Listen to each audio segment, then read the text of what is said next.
Hello everyone. This is information from Chapter 1, Section 2. We're going to do the first half of that. I posted the note sheet for this on Google Classroom in a message to you along with the Chapter 1 study guide that you can start filling out based on the information that you have on your from these notes.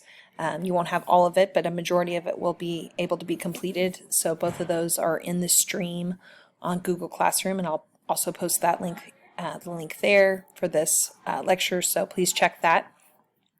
As we started out with in Section 2, we're looking at the first peoples, those that came to the North and South American continents. So we know that the Incas, Mayas, and Aztecs make their way into various regions of Mexico and into South America. But we also know in North America we have a lot of groups that will be spread throughout that region also. So here's just a map to reflect where the Aztecs, Mayans, and Incas, I know you talked about those a lot last year. So how did they arrive? We know that they're coming from Asia, crossing into Alaska, and then will go on to settle the entire hemisphere. So they have reached from northern North America down to South America by the time of first contact with the European explorers. And so we know that they came, or many historians believe that they came across on the Bering Strait, or Britannia, the land bridge. So there is various ways that they could have come across, and then probably following the herds of animals for their food source, and then as they that land bridge is covered off, there's not free movement between the two, and then we see them moving further south. So when we look and talk about these Native American groups, we talk about both tribes and cultural areas. So under both of these, they do share common customs, but the tribes are several families. So a group of families that would be like the Cheyenne, the Apache, the Hopi, the Ute would be tribes that were within, would have worked together. And then cultural areas, when you put a lot of these tribes together, they make cultural areas. Like the plains, the woodlands people, the pueblos, and some of those cultural areas we'll talk about a little bit later. Now we want to look at first contact, similarities between the Europeans and the Native Americans. At first glance it might seem like there's nothing that they had in common, but they did share several characteristics that we can see commonalities between them. Both groups have an interest in religion. While their religion looks different, with the Europeans looking to one god and the Native Americans having multiple spirits or gods within their faith, there still was a desire to have some kind of answer to things around us and how things are to be. And so with that interest in religion, we see that they recognized higher power. They also took place in farming. Different resources were grown or products were grown, but they farming in different techniques. They also live in villages or towns, cities that would be common. They see the sense and need for community and coming together and being stronger as one group. We can also see that both the Europeans and the Native Americans traded with others for the needs that they could not provide themselves. We see products that, like seashells, that made it up into the northern parts of the present-day United States through trade. Also, we see social organization. They have a sense of community, government, different people filling different jobs, and so that was a way that we see them connected. And also, if needed, they could go to war to protect themselves, to gain ground, and hold their status within the community. Now, when we look at differences between the Europeans and the Native Americans, we see that they did have a different viewpoint of land.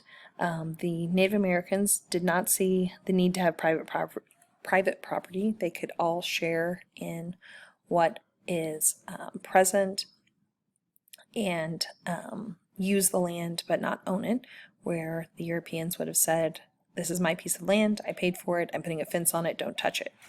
So there is a difference in how they viewed the property. Also, we see in technology, we know the Native Americans often used spears, bows, and arrows for protection in battle, while the Europeans had guns and other weapons. But if you think about a bow and arrow could be reloaded and shot much more quickly than the reloading of a gun. Sometimes in that way it was superior to what when they were facing off against each other, even though the damage from a bow and arrow might be far less than a bullet. Also, we see that the Europeans had both written and spoken language that set them apart from the Native Americans, as many of them at the beginning for sure did not have the written language. They passed down stories through spoken word instead, and then we'll see later tribes going towards having a written language so that they could communicate and show that they were trying to assimilate into society. Also, we see differences between the Europeans and Native Americans in architecture and building, so the way that they built their structures. In Europe, we see that they built brick, wood structures, stone structures. Often in the Native American communities, they're using natural products like clay to make bricks to build, grasslands, hides from animals for their housing. And so in some ways the Europeans were more advanced in that building more permanent structures, while others might be movable within the Native Americans. Now, if we go ahead and set aside the Native American, or the Europeans, and focus just on Native Americans, we see that there are similarities between the Native American groups. So there's physical characteristics. They share dark hair and dark eyes, also sharing no written language, and their religious beliefs that while their gods might have, or spirits have different names within these different tribes and cultural areas, they did see that there was beliefs in things being spirits in water and the earth. If you think about have seen the movie Pocahontas, the animated Disney, they talk a lot about those being present around them, and that's one of the views, but sets them apart from the Europeans. Now, differences between the Native American groups. There was many spoken languages. They believe there was at least 220 different languages with different dialects under those. So these Native American groups had many different spoken languages. There's different types of houses depending on what environment that you're building in. Grasslands, you could build huts out of grass. In the Southwest, where it's more desert, you used the clay to build and bake the bricks. If you're trying to be mobile on the plains, you would see that you could have teepees made out of buffalo hides. So some of these tribes were more warring and some more peaceful. So they would be at war with each other. That's how they gained ground or held their status. Others were much more peaceful. For example, the Hopis their name means the peaceful ones, while the Paiute tribes were meant warrior, I believe. So we see kind of that the different status amongst them. Now we want to look at some basic groups. We have the Pueblos. They're located in the Southwest U.S., lived in small independent towns, and grew maize, squash, and beans. These are called the Three Sisters. They grow together. You could plant those three seeds together, and they each function together in that the maize, the corn would grow, the beans would use the maize as a stalk and would grow up that. The squash adds nutrients into the soil and protected it from the water evaporating too quickly. So here is some different types of houses that you would see for this group. They had the cliff dwellings where they could build into the sides of mountains, protect themselves, and also these independent, more apartments with the adobe structures here that you might see more in the Southwest.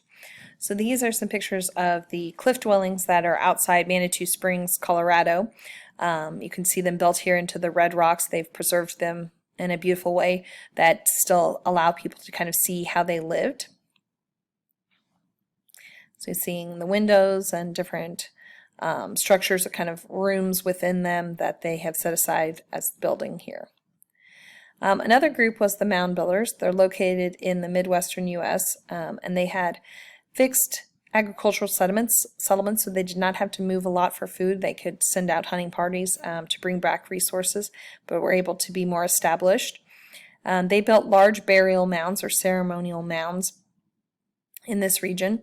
And they also had a good trading network. They had the location close to rivers allowed them to trade using those and not having to be just dependent on overland travel.